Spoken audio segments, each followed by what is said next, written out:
waxaan ilaahay subxaanahu watacaala weydiisanayaa bishaa barakaysan ee lagu jiro ee khayrka qabta maalintan barakada leh ee jimcaha ah in ilaahay subxaanahu watacaala dadkaas kala qaboojiyo oo dhiigga dadka muslimiinta ah ee daadanaya ilaahay subxaanahu watacaala dadka inuu kala qaboojiyo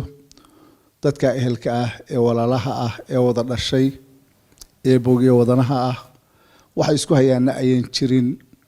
in ilaahay subxaanahu watacaala uu kala qaboojiyo oo dhibka iyo colaadda jirta nabadgeliyo iyo kalgacal iyo walaalnimo iyo ehelnimadii iyo waxay kala mudnaayeen ilaahay uu soo celiyo marka labaad waxaan ilaahay u weydiinayaa intii dhimatay ee dagaalka macna darrada ku dhimatay ilaahay inuu naxariisto wixii ku dhaawacmayna inuu ilaahay caafimaad degdeg siiyo waxaan dadweynaha halka degan ugu baaqayaa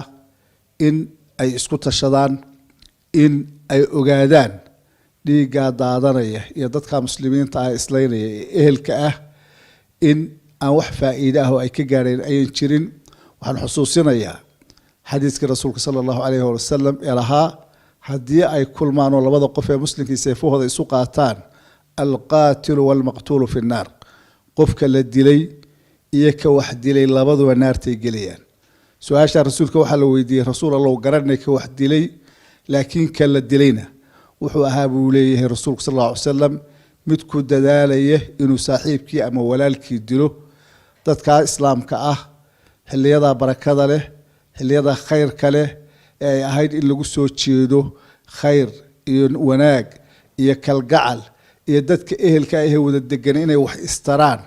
inay wax isu qabtaan inay wadaagaan waxa ay haystaan hadday ceel tahay hadday carshin tahayba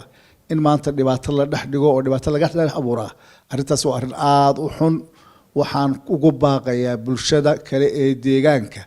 ee dadka la dhalatay iyo inta kale ee deegaanka la ahba inay gurmad degdega la gaaraan dadkaas la kala dhex galo colaadda la baktiyo colaadda marka la baktiyana wixii dhibahee dhacay haddii aan la xallinin oo aan go-aan laga gaadhin oo wixii ay ka kaceen iyo dhibaatooyinkoodii hoos loogu gondodegin oo geed sarawaab inta meela la fadhiisto ama dhaqaale yar lagu qaato la yidhaahdo